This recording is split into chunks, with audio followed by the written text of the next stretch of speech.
শিক্ষাগত যোগ্যতা BCom pass, বারবার ইন্টারভিউ দিয়েও চাকুরি জুটেনি কপালে। বাম আমলে ফায়ার সার্ভিসের চাকরি পায়নি একমাত্র দলবাজির কারণে। রাম আমলেও চাকরি নেই, বিকল্প ভাবনা ব্যবসা। নিজ উদ্যোগে বাড়িতে গুরু মশলার ফ্যাক্টরি করল কদমতলার বিক্রম দাস।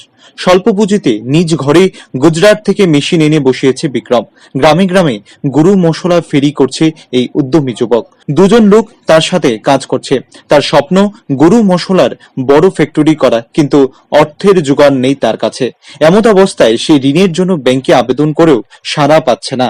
বিক্রমের বক্তব্য, তার মশলার চাহিদা বাড়ছে, তার কারণ হিসাবে সে উল্লেখ করেছে গুণগত মান।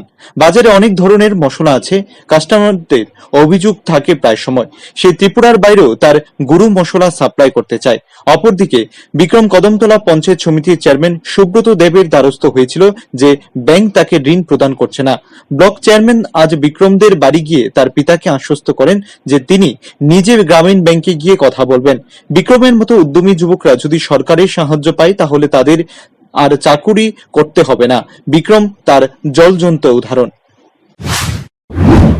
প্রথমে তো বাম আমল থাকতে ইন্টারভিউ দিছি, অনেক ইন্টারভিউ দিছি। তো একটা ইন্টারভিউ মানে পুরো সিলেক্ট হয়ে গেছি, এটা হলো ফায়ার সার্ভিসের ইন্টারভিউ।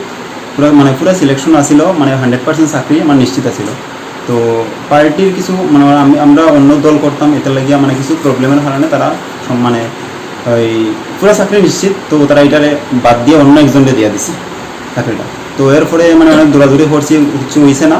তারপরে চিন্তাধারা আমার মানে মনে চিন্তাধারা আইলো, কিতা করতাম। ফ্যামিলি তো অবস্থা মানে খুবই খারাপ, ফ্যামিলির মানে কিছু তো করতে লাগবো। কতটুকু পড়াশোনা করছি, কিছু মানে চাকরি টাকরি নাই। তারপরে এই সরকার এরপরে এই সরকার আইলো। তো এখন তো বর্তমানে চাকরির কোনো ইন্টারভিউ নাই। তো আমি মনে চিন্তা আইসি আমার মশলার বিজনেসের চিন্তাধারা। তো চিন্তাধারা আবার পরে মনে করেন মেশিন আনলাম, একটা মেশিন আনছি, গুজরাট থেকে মেশিন আনছি। তো আনিয়া মোটামুটি শুরু করছি বিজনেসটারে। 2টা মেশিন আনছি, আপাতত আনিয়ে শুরু করছি। মোটামুটি গ্রামে চাহিদা আছে আমার বিজনেসে, মানে মশলাটার চাহিদা আছে গ্রামে কিছু সাপ্লাই দেওয়ার আপাতত। তো মোটামুটি চলে গাড়ি। তো আমার যদি গভর্নমেন্টে কিছু মানে সহযোগিতা করে, এবং আমার নেক্সট পরিকল্পনা আছে, চিন্তাধারা আছে বড় ইন্ডাস্ট্রি করার। আর গভর্নমেন্টে যদি কিছু হেল্প করে বা সহযোগিতা করে, আমি ইন্ডাস্ট্রি অবশ্যই করুন।